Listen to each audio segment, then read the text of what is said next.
quedaron con esa riqueza. El robo más ciclópeo de la historia de la República Dominicana fue eso después de la caída del régimen de Trujillo.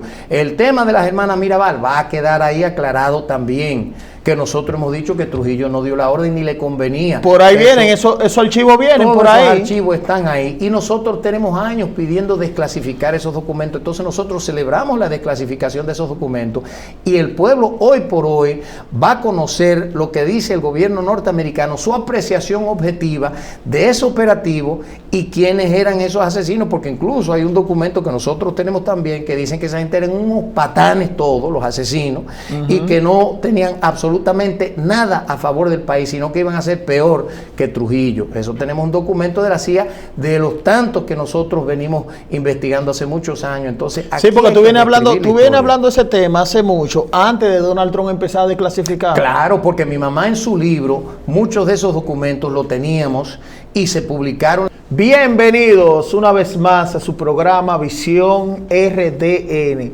con la conducción de Ariel Lara, bajo la producción de Josefa Díaz, hoy con un contenido actualizado. Señores, quiero que se suscriban a nuestro canal de YouTube Visión RDN, activen la campanita de notificaciones. Hemos llegado a 42 millones de visitas, con más de 231,000 suscriptores. Hoy nos visita un gran amigo no, él es de esta casa. Nosotros siempre hemos mantenido buenas relaciones con él. Creo siempre en la visión de los candidatos emergentes, porque hay problemas nacionales que no se han resuelto y alguien tiene que venir a resolverlo. Pero en esta ocasión tengo al amigo Ramfi Domínguez Trujillo, presidente del PEI. Ramfi. Hermano, qué gusto verte. Hace un ratico, tú sabes que hemos estado inmersos en los trabajos del partido, reorganizándonos y eso, y haciendo el trabajo que nos corresponde, porque la gente dice, Ramfi, ¿a dónde tú estás? Digo, trabajando calladito, que es lo que uno tiene que hacer. Pero ahora hemos decidido hacer un pequeño periplo y no podía faltar venir a este medio que ha sido un medio siempre solidario con el proyecto y con una visión clara de lo que hace falta en este país. Claro que sí. Ramfi, yo vi algo interesante y el tiempo en ese sentido te ha dado la razón con el tema. Vamos a empezar con el partido político. Lo vemos ya posicionado. Estamos posicionados. Posicionado. Viene un partido, y de repente ya está en los principales. Vimos que también vi una encuesta y en esa encuesta el partido quedó con prácticamente el mismo porcentaje de las elecciones, lo que indica que la gente sigue en el PEI. Correcto. No, esa encuesta Gallup, de la más reciente, Gallup, que es la más prestigiosa de la República Dominicana, y hay que decirlo, pues la pregunta fue, ¿de cuál partido favorecería a usted el candidato presidencial si fueran las elecciones hoy? Y marcó el PET el cuarto lugar. Y eso para mí es sumamente satisfactorio, primero, y sobre todo nos deja ver claro que el trabajo que venimos haciendo de campo, de reorganización, pues le ha dado a esa marca nacional ya un reconocimiento en el seno del pueblo, porque no fue un listado de partidos, bueno, de esto no, sino que la gente ya voluntariamente están diciendo el Partido Esperanza Democrática, la cuarta fuerza del país, pero no porque yo lo digo de boca. Ahí están los números. Ahí están los números, y eso realmente nos motiva a seguir trabajando y manteniendo el norte. Este es el único partido que no hizo alianza, que no tiene cola que le pisen, que no ha recibido recursos de absolutamente ningún sector oscuro y todo lo que acostumbra a ser la política vieja. Esta es la política nueva, la nueva generación, y estamos marcando la pauta ya de mira al 2028. Estamos felices. Sí, nosotros hemos visto algunos cortes, cuando hablo cortes de perfil de líderes internacionales, un ejemplo, un Abascal. Mira Meloni cómo se impuso en Italia. Excelente. Sí, Javier Milei, Bukele, ese tipo, el presidente Trump, que son derechistas y van a favor de todo lo que uno entiende que se debe de conservar. Ramfi Domínguez Trujillo, ¿qué trae para el 28? Porque la gente se va a preguntar eso. Mire, lo más importante, Ariel, yo siempre he dicho que soy conservador, soy de derecha, soy una persona que siempre he enarbolado los principios de ese grupo de personas y de presidentes que acabas de mencionar y aspirantes a presidente, como lo es Santi Abascal allá, el presidente del Vox, que es un partido emergente allá en España, que ya no es emergente nada porque es uno de los partidos más importantes. Como pasó a ser PET ahora. Como pasó a ser PET, que ya está dentro de los grupos más importantes y luego de solamente 2 años de reconocido por la Junta Central Electoral, de modo que es un hito histórico para nosotros, que nos da una relevancia muy necesaria en este momento, porque ya la gente está diciendo, espérate, yo quiero estar ahí, porque es la única fuerza conservadora de la República Dominicana, enarbolando esos principios, porque lamentablemente aquí ya la ideología política, la gente la desconocen por completo, qué es lo que es ser de izquierda, de derecha.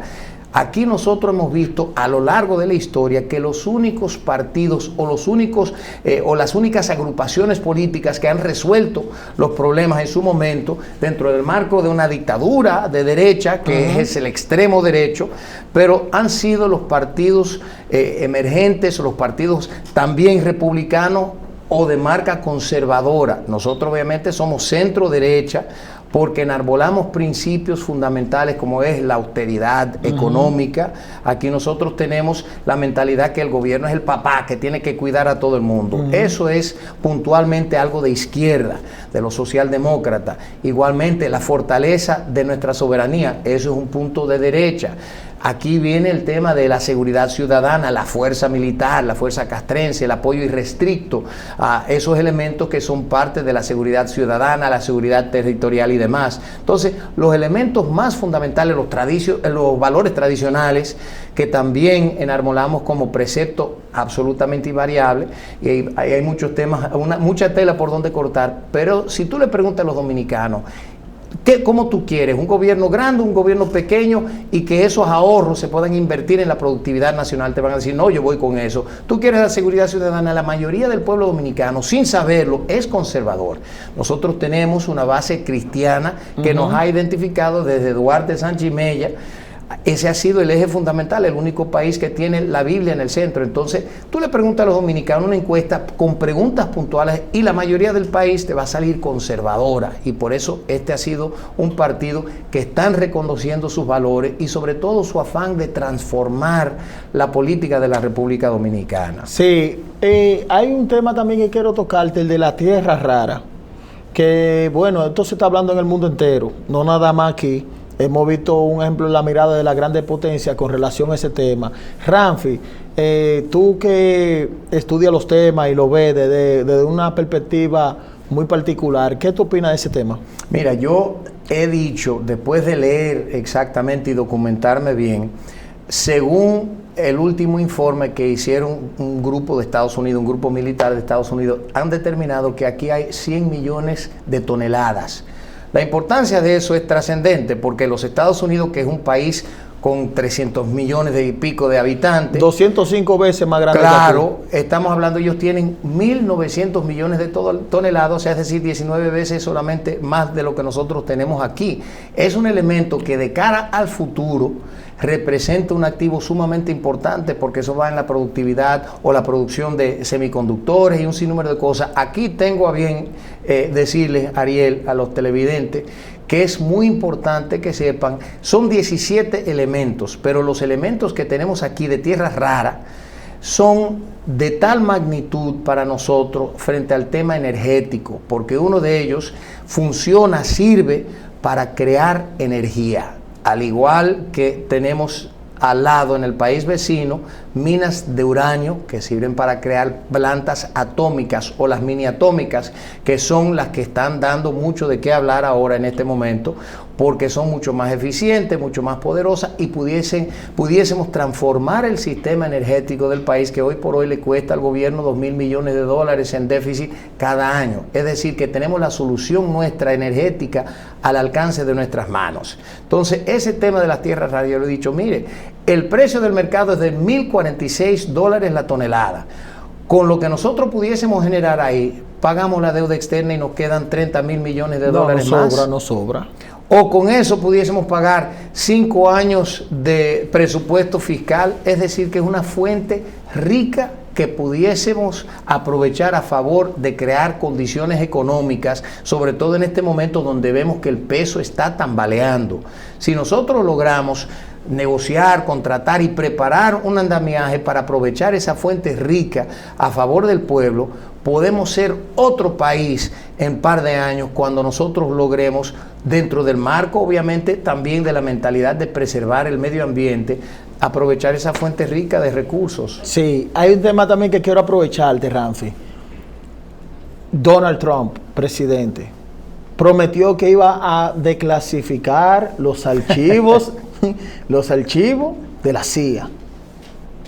Entonces, ¿cómo tú ves esto, Ramfi? Porque están saliendo muchas informaciones que según los archivos que están saliendo de los Estados Unidos, están desmontando muchos mitos que se habían creado en torno a la muerte de Rafael Leónidas Trujillo, y se habían vendido unos héroes que resultó el tiempo de que, señores, se pone un poco en duda con eso que salió del archivo.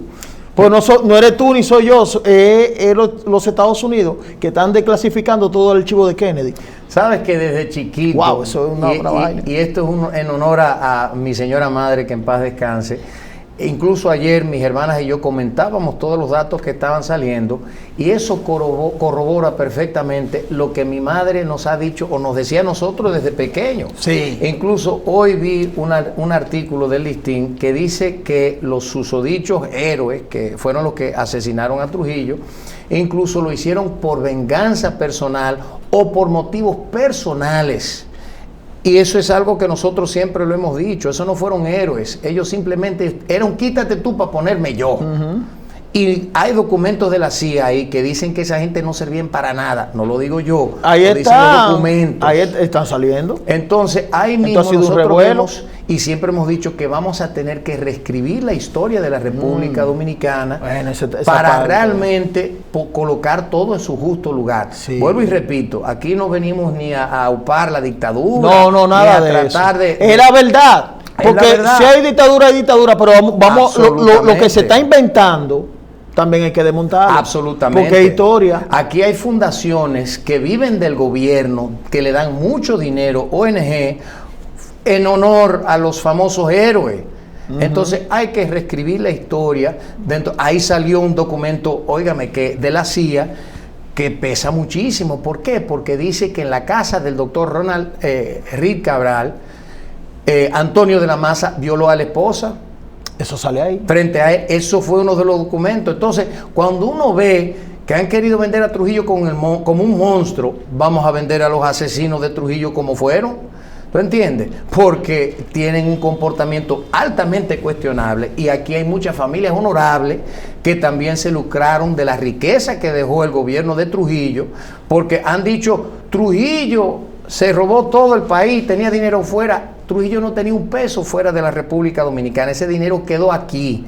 Entonces ahora hay que reescribir la historia y ver quiénes fueron que se quedaron con esa riqueza. El robo más ciclópeo de la historia de la República Dominicana fue eso después de la caída del régimen de Trujillo. El tema de las hermanas Mirabal va a quedar ahí aclarado también, que nosotros hemos dicho que Trujillo no dio la orden ni le convenía. Por ahí vienen, esos archivos vienen por ahí. Esos archivos están ahí, y nosotros tenemos años pidiendo desclasificar esos documentos. Entonces nosotros celebramos la desclasificación de esos documentos, y el pueblo hoy por hoy va a conocer lo que dice el gobierno norteamericano, su apreciación objetiva de ese operativo y quiénes eran esos asesinos, porque incluso hay un documento que nosotros tenemos también que dicen que esa gente eran unos patanes todos, los asesinos, y que no tenían absolutamente nada a favor del país, sino que iban a ser peor que Trujillo. Eso tenemos un documento de la CIA de los tantos que nosotros venimos investigando hace muchos años. Entonces, sí, porque tú vienes hablando de ese tema hace mucho, antes de Donald Trump empezar a desclasificar. Claro, porque mi mamá en su libro, muchos de esos documentos lo teníamos, y se publicaron las informaciones en su libro, y por eso que ese libro, en vez de sentarse uno a debatir el cuestionamiento que tuviese cualquier sector, lo que hicieron fue que manipularon las leyes para vetar un libro en contra del artículo 49 de la Constitución, que realmente apoya de que yo te pueda sentar o me pueda sentar aquí a decirte lo que me da la gana dentro del marco de un respeto. Pero aquí lo que hicieron fue vetar el libro para que no lo pudiera vender, para que esas grandes verdades no las conociera el pueblo. Ahora lo van a conocer porque el presidente Trump desclasificó esos documentos dentro del marco del archivo de John F. Kennedy, el asesinato de John F. Kennedy, que para mí fue una de las figuras que más daño le hizo a este hemisferio, en contra de tantos países, fue quien enquistó el comunismo en Cuba y otros puntos más, hay que decirlo claramente, y murió a mano de un asesinato porque se dieron cuenta de lo que estaba haciendo allá en Estados Unidos y en otros países. No, y se dejó chantajear de Papadoc. De todo el mundo. El dictador de Haití. Absolutamente. Sí. Y todavía estamos sufriendo las consecuencias de las malas decisiones de John F. Kennedy. Bueno, Ramfi, yo te voy a decir algo. Eso es un pedacito que tú estás diciendo, por ahí vienen esos archivos. Eso va a ir saliendo. Pesado. Eso viene saliendo. Eso es una bomba nuclear. Eso sí es verdad. Una bomba nuclear. Es para que tú veas que. Porque aquí no estamos, como tú dices, aupando a nadie. Ni reivindicando la dictadura. Ni reivindicando, pero estamos hablando lo que tiene que ser verdad. Absolutamente, la verdad es la verdad. Porque si ellos tienen una verdad también hay que decirla. No, y te voy a decir una cosa. Pero ahí están los archivos. Al esconder la historia de los 31 años que gobernó Rafael Leónidas Trujillo, le han privado al pueblo dominicano conocer las grandes luces, no de Trujillo, del pueblo dominicano. Sí. Nosotros fuimos el segundo país en pagar la deuda externa después de Argentina, que lo hizo producto de la bonanza de la Segunda Guerra Mundial. Sí. Fuimos el cuarto país en tener televisión en vivo, después de México, Argentina, Cuba en el 51, nosotros en el 52. Sí. Fuimos de los primeros países en darle el voto a la mujer dominicana en 1940. El primer país en tener una dictadura abriendo el voto democrático a la mujer. Claro, aquí se construyeron más de 4.000 escuelas, casi 5.000 escuelas. Sí. Aquí en el 1900, bajo el trabajo del doctor Joaquín Balaguer en el 57, siendo secretario de Educación, se auspició el programa bienal de construcción escolares, que se inauguraba una escuela cada semana. Y había control, claro, con lo ilegal. Aquí no había. Eso hay que decir. Aquí no habían. Aquí se entraban para la zafra azucarera con su permiso de trabajo, determinando dónde estaba cada cual y se volvían a sacar. Aquí había un control limítrofe impresionante. O sea, nosotros tenemos que ver los aspectos positivos que nosotros alcanzamos en ese periodo y celebrarlo. Nosotros éramos un país desarrollado que se reconocía por su trayecto cultural, pero con la voz dominicana que se creó aquí. Claro, mira el tema, un ejemplo del ciclón San Zenón. Él agarró y dijo, espérate, yo no vengo de que para atrás criticar a nadie, no, este es el problema, hay que resolverlo. Hizo la capital. Sí, se que se destruyó. Eso sí. Y todas las obras arquitectónicas más visibles, contemporáneas que están ahí, incluyendo el Banco Central. Aquí se pagó la deuda externa. Porque también vamos a resaltar lo otro, pero vamos a resaltar esto. Eso es lo que yo busco. Se pagó la deuda externa el 19 de julio de 1949 y en agosto de ese mismo año se inaugura el Banco Central y el peso dominicano de nuevo, porque después de la ruinosa papeleta de Lili, ahí acuérdense que nosotros dolarizamos la economía, ahí viene el pacto dominico-americano en el 1902, la invasión en el 1916, cuando Jiménez Grullón dijo, no, yo no puedo pagar la deuda externa, nos intervienen, hasta el 1940, cuando Trujillo firma el pacto Trujillo-Hall con el secretario de Estado de Estados Unidos, donde nos devuelven las aduanas. La gente no sabe que del 16 hasta el 40, aquí un oficial de los Estados Unidos tenía que aprobar el presupuesto nacional de la República Dominicana. O sea que estábamos bajo el control absoluto del intervencionismo. Entonces tenemos que celebrar nuestra independencia y nosotros en ese momento teníamos un peso que valía más que el dólar norteamericano. Tenían que dar $1.10 para que le dieran un peso dominicano. O sea, la moneda aquí sólida. Ahora tenemos que dar 63.20 para que nos den un solo dólar norteamericano. Y cuidado. No, este año pasa el 70. Y cuidado. Este año pasa el 70, yo lo he dicho, señores, porque la gente incluso ha sido irresponsable. Bueno, irresponsable desde el punto de vista económico. Las expresiones del gobernador del Banco Central, que quiere achacar la responsabilidad de la devaluación del peso, dice que a la incertidumbre internacional cuando eso es un reflejo propiamente de la administración de la República Dominicana, que con ese desenfrenado endeudamiento que nosotros estamos viendo, con la falta de control que hemos tenido en el dispendio gubernamental, porque aquí incluso, Ariel, y cambiando el tema, aquí hablan del crecimiento del Producto Interno Bruto, que hoy por hoy pasa los 124 mil millones de dólares y que ha tenido un crecimiento de 4%, pero hay que entender algo. El dispendio gubernamental, que lo han incrementado un 10% del año pasado solamente, porque cuando llegó el PRM en el 2020, el presupuesto fiscal era de 18 mil millones de dólares, ya estamos por 24 mil millones y pico de dólares, le han ido incrementando. Ese crecimiento aumenta de igual forma el crecimiento del Producto Interno Bruto. O sea que eso es lo que nosotros estamos viendo, es parte del andamiaje. Por eso es que vinieron los tenedores de la deuda hace algunos meses y le exigieron al gobierno una reforma fiscal. Como el pueblo obviamente se opuso, se rebeló en contra de esa reforma fiscal, porque tampoco podemos cargarle el pueblo, sobre todo a la clase media, como lo hacía esa reforma fiscal, el peso de la economía de la República Dominicana, antes de ver que el gobierno tome un plan de austeridad en serio para reducir los gastos gubernamentales e invertir en la productividad nacional. Porque ahí también tenemos que ver entre el desmonte del ERECAFTA ahora en enero y una serie de cosas que están yendo en contra de la economía de la República Dominicana. Y ahora viene el Fondo Monetario, ahora viene una propuesta, modificación a esa reforma fiscal original, porque ellos van a tener que sincerar primero el valor del peso dominicano o promulgar una reforma fiscal que ayude a solventar la crisis económica que vive el país, porque la gente no sabe. Cuando menos no es lo que le dice el gobierno, según el gobierno todo está bien, pero hay una crisis económica aquí en el país, no hay circulante en la calle. Así mismo, y eso ha incidido en todos los elementos de la vida cotidiana del dominicano. Sí.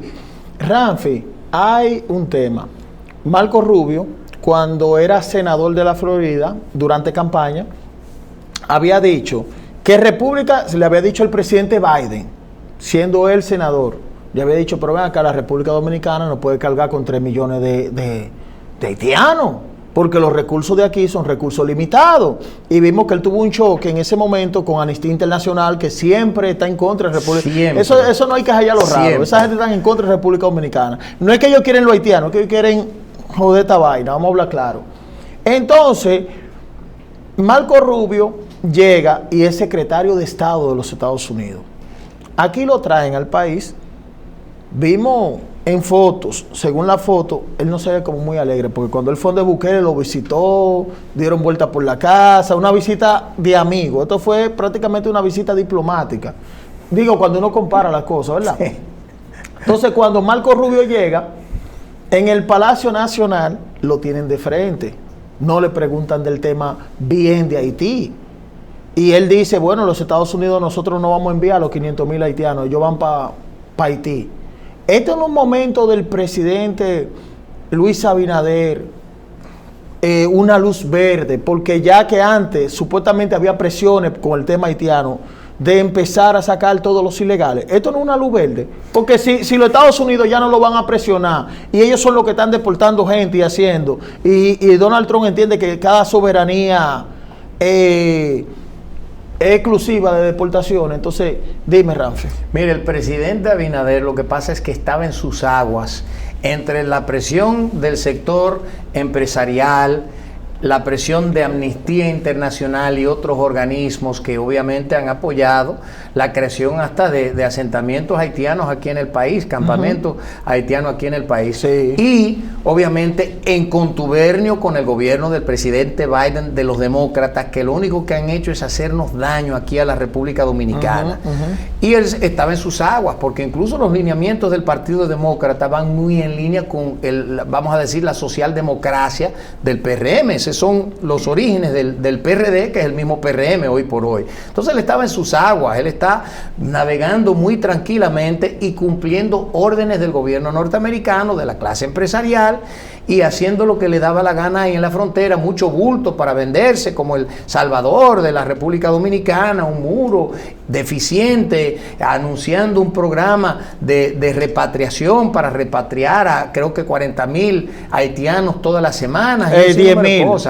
O 10,000, eran 40,000 al mes. Al mes, sí. Entonces, yo me pregunto, señores, ¿por qué el presidente vende tantos sueños si tras bastidores está haciendo otra cosa completamente diferente? Pero el presidente Abinader se equivocó y se comprometió de lleno con el presidente Biden. Incluso cuando ganó el presidente Trump, que yo apoyé abiertamente desde sus inicios, yo dije, el presidente está en aprieto. ¿Por qué? Porque él llegó, mejor dicho, a la Casa Blanca y le dice al presidente Biden, nos vemos en el 2025 en la conferencia en República Dominicana, diciendo, a la vez usted va a ser presidente de nuevo, va a cumplir con el sueño americano, va a ser reelegido y yo también voy a ser reelegido.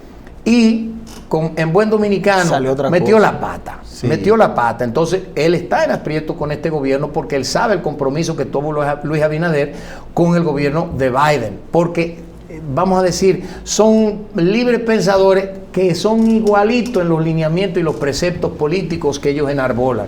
Entonces, ahora entra un gobierno que nos da la posibilidad de nosotros realmente afianzar la soberanía y empezar una deportación masiva. Incluso yo siempre le dije a los dominicanos, no se vayan por la vuelta de México, señores, vamos a quedarnos aquí, vamos a echar el pleito. Claro, hay que echar el pleito. No podemos irnos de manera irregular a los Estados Unidos ante una incoherencia diciendo, espérate, yo no quiero los haitianos aquí, ilegales, pero yo me voy de forma irregular a los Estados Unidos. ¿Le estamos dejando el país? Entonces nosotros tenemos que ser coherentes y decir, nosotros vemos el derecho que tiene el presidente Trump y las fuerzas, obviamente, del gobierno norteamericano en deportar e imponer el cumplimiento a sus leyes migratorias, de la misma forma que nosotros tenemos el derecho de salvaguardar nuestras condiciones limítrofes y la soberanía de la República Dominicana. Yo al presidente Abinader hubiese invertido ahora en guaguas, para traer guaguas y empezar ese proceso de deportación masiva, porque yo entiendo, Ariel, que hay que sacar a todos los haitianos de la República Dominicana. Incluso yo diría no solo los irregulares, sino los que han documentado en los últimos años, porque hemos visto un alto nivel de fraude en la documentación, porque teníamos antes el trabajo de la Junta Central Electoral que estaba a favor de la haitianización del país, porque esa era la línea de Danilo Medina y del PLD completo, y ahora que vemos una transformación de la Junta Central Electoral, porque hay que reconocer el trabajo que están haciendo, incluso esta nueva cédula nos va a ayudar a afianzar un poco más, obviamente, la legitimidad con la cual nosotros estamos otorgando la ciudadanía. Pero aquí ha habido una serie de manipulaciones de personas de origen haitiano, incluso que están sirviendo como padres y madres de indocumentados que llegan y los usan a ellos para declarar que son hijos y ya legítimamente dándole la nacionalidad. Todo eso hay que revisarlo. Eso todo hay que revisarlo. Desde la ley 268 hay que empezar una revisión completa de los haitianos que se han documentado aquí, pero hacerlo desde Haití. Entonces los que puedan entrar, que lo hagan bajo el visado de trabajo desde allá, con un proceso que nosotros podamos determinar dónde están aquí y ante cualquier tipo de contravención con nuestras leyes, sacarlos, porque incluso ahí vamos, y otro tema más, que es el tema de lo que pasó en el Parque Independencia, que la gente decía, bueno, pero ¿y bajo el auspicio de qué ley viene el policía a frenar que estén cantando en creol? Y hay que decirlo, esa es la ley 265-04 que establece, no me acuerdo del artículo y el acápite, porque son tantas leyes y tantas cosas que uno tiene que manejar, que no recuerdo bien, pero dice claramente que ante cualquier tipo de enfrentamiento, cualquier tipo de desafío, vamos a decirlo así, ellos tienen o tenemos nosotros el derecho de deportarles. Entonces, la policía fue lo suficientemente, vamos a decir, condescendiente con ellos, que no los deportó ese grupo, sino que simplemente le dijo, ustedes aquí no van a tocar creol, música en creol. Este es un país dominicano que está viviendo una crisis. No, ¿y dónde querían tocar en creol? En el Parque Independencia, señores. Tú le haces eso a Putin, hay problema. Pero ven acá. O a un presidente. Nosotros estamos frente a una crisis invasora que no podemos dejar pasar por alto y tenemos que tomar los pasos determinantes para evitar justamente que nos convierten en Haití. Hermano, nosotros vamos ya hacia, en un carril ancho, a convertirlos en minoría aquí en la República Dominicana. Diablo, eso es grave. Entonces, si nosotros seguimos con esa permisibilidad que hemos visto de las autoridades aquí en República Dominicana, o sea, yo celebré y dije, oye, qué bien que un policía tuvo los pantalones para poner... Yo dije que él tiene que ascenderlo. Absolutamente. Tienen que ascenderlo porque fue una acción patriótica que hizo. Así mismito es. Claro. Hay muchos temas y que eso. Cuidado si lo suspenden. No. Que nosotros vamos a dar fuego. Si, ese militar tiene que cuidarnos. Puede contar con nosotros. Sí, sí. Puede contar con nosotros. Ramfi, hablando de esto del patriotismo, nacionalismo, la soberanía, que tú siempre has sido, creo que el primer candidato presidencial que agarró ese tema como candidato presidencial, fuiste tú. Pues ya tú tienes varios años en eso. 13 años. Enfrentándolo como figura pública y no te ha doblado. Piensan hacer que yo apoyo una marcha el 30 en Friusa. Y nosotros vemos comunicadores diciendo, oye, pero cuidado con el peligro. Entonces en mi país yo no puedo marchar. Y esa gente puede ir al palacio, pueden ir frente al altar de la patria y cantar en creol y hacer todo lo que le da su gana. Y en Friusa yo no puedo marchar. ¿Qué tú opinas de eso, Ramfi? Mira, yo siempre he dicho, Ariel, que esas marchas esto es grave. Son una manifestación del pueblo. Claro. Y tú sabes que la antigua orden no tiene inclinación política, sino que son un grupo comunitario. Claro. Entonces, a mí me dicen, tú vas. Oye, yo no quiero ni me gusta politizar ningún tipo de marcha. Eso está correcto. Porque nosotros no podemos. Y yo voy allá y van a decir, cónchale, Ramfi viene a dañar. Pero si la apoyan no, y nosotros vamos a mandar muchos grupos del partido, sin gorras del partido, sin identificarse. Como ciudadanos, porque apoyamos la marcha. Y déjame decirte, ojalá yo poder ir con una peluca, unos lentes, una gorra, una cosa, porque yo apoyo netamente esa marcha y exhorto, y quiero aprovechar este espacio para exhortarle a todos los dominicanos que vayan, que participen.